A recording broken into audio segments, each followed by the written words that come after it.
Elon Musk और Bill Gates तीनों के अगर नेटवर्थ को भी मिला दिया जाए तो उससे कहीं ज्यादा दौलत थी मंसा मूसा के पास। और यही वजह है कि इन्हें आज इतिहास का सबसे अमीर इंसान माना जाता है। और आगे इस वीडियो में हम मंसा मूसा की कहानी के साथ साथ यह भी जानने वाले हैं कि किस तरह से हज की यात्रा पर निकले मंसा मूसा ने इतने सोने लुटाए थे कि कई राज्य हद से ज्यादा अमीर हो गए थे। तो दोस्तों, इस कहानी की शुरुआत होती है साल 1280 से, जब मंसा मूसा का जन्म अफ्रीका के सबसे बड़े एम्पायर माली साम्राज्य के कीटा राजवंश में हुआ था। जन्म के समय उनका नाम मूसा कीटा रखा गया था, जबकि मंसा शब्द उनके नाम में माली साम्राज्य के सम्राट बनने के बाद से जोड़ा गया। दरअसल मंसा शब्द का अर्थ बादशाह होता है और ये शब्द माली के हर एक सम्राट के नाम के आगे जोड़ा जाता था। मंसा मूसा साल 1312 में माली साम्राज्य की राजगद्दी पर बैठे थे, जिसके बाद वह 25 साल यानी कि 1337 तक शासन करते रहे। वह एक बेहतरीन शासक थे क्योंकि अपने शासनकाल के दौरान उन्होंने न सिर्फ अपने साम्राज्य का विस्तार किया बल्कि खुद बेशुमार दौलत भी कमाई। उनके बारे में कहा जाता है कि उन्होंने ये दौलत नमक और सोने का व्यापार करके जमा की थी, क्योंकि उन दिनों माली के अंदर नमक और सोने के अपार भंडार मौजूद थे।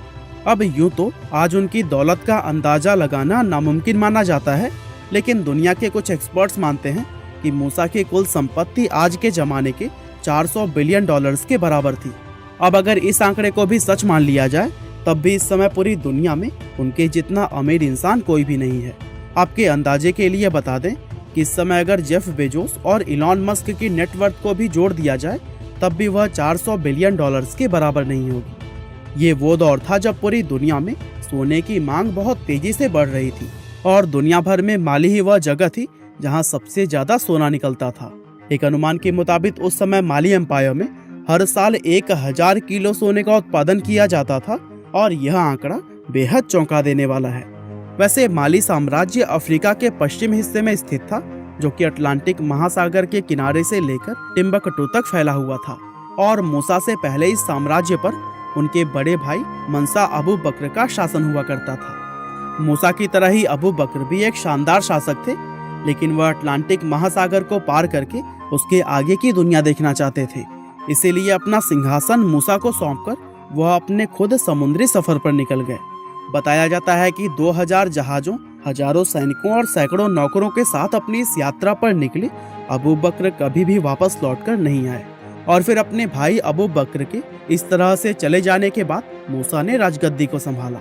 हालांकि राजा बनने के बाद किस तरह मंसा मूसा ने करोड़ों लोगों को बेशुमार दौलत लुटाए, आगे हम वीडियो में जानने वाले हैं। लेकिन उससे पहले अगर आप शेयर मार्केट में नए हैं और अपने पैसों को सही स्टॉक में इन्वेस्ट करके बढ़ाना चाहते हैं तो फिर आप शायद अभी कंफ्यूज होंगे, क्योंकि आपको मार्केट की सही नॉलेज नहीं है। लेकिन आपकी इस चिंता का समाधान ऐसे एक्सपर्ट्स के पास है जो कि आपको इन्वेस्टमेंट और ट्रेडिंग के लिए सही एडवाइस और गाइडेंस दे सके। वैसे स्टॉक मार्केट में इन्वेस्ट करने के लिए सबसे पहले तो आपके पास एक डीमैट अकाउंट होना चाहिए, पर मोतीलाल ओसवाल के साथ जुड़ने के बाद आपको किसी भी चीज के लिए टेंशन लेने की जरूरत नहीं है। मोतीलाल ओसवाल भारत की one of the best brokerage companies में से एक है, जिसके पास 30 साल का एक्सपीरियंस और 16 लाख से भी ज्यादा कस्टमर्स हैं।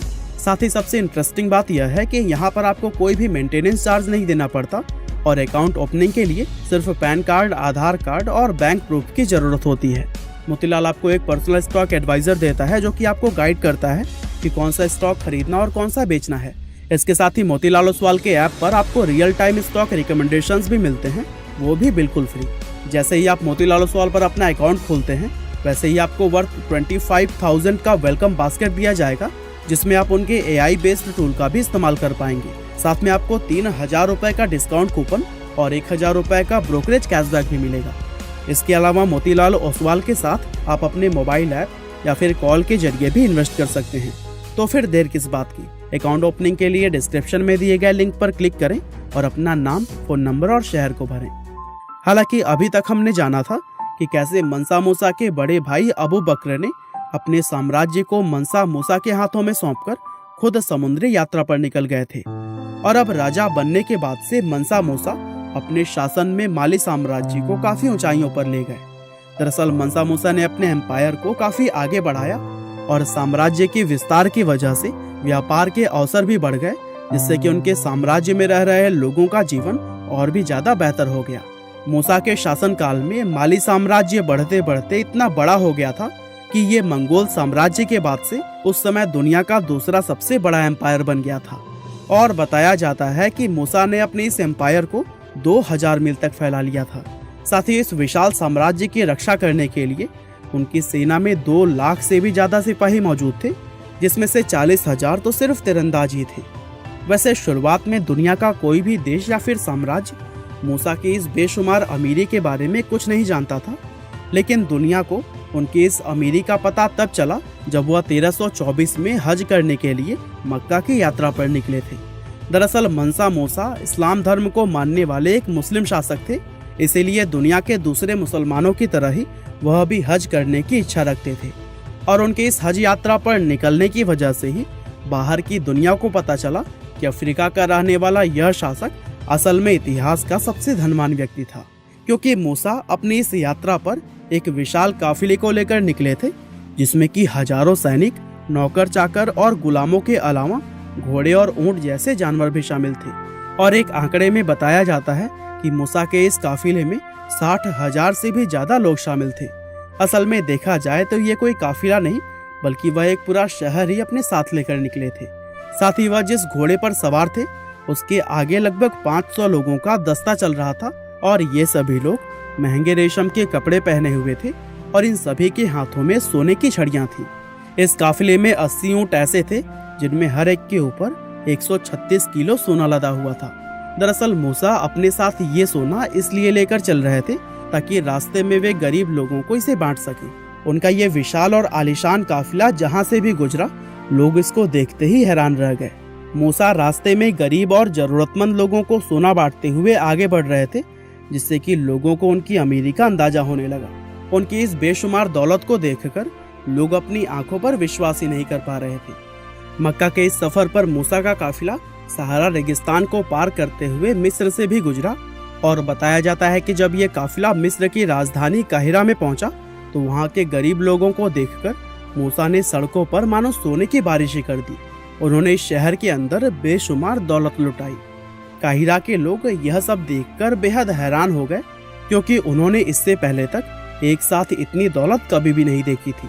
मूसा के इस दान की वजह से काहिरा के गरीब लोग रातों रात अमीर हो गए, जिसके चलते वहां महंगाई हद से भी ज्यादा बढ़ गई।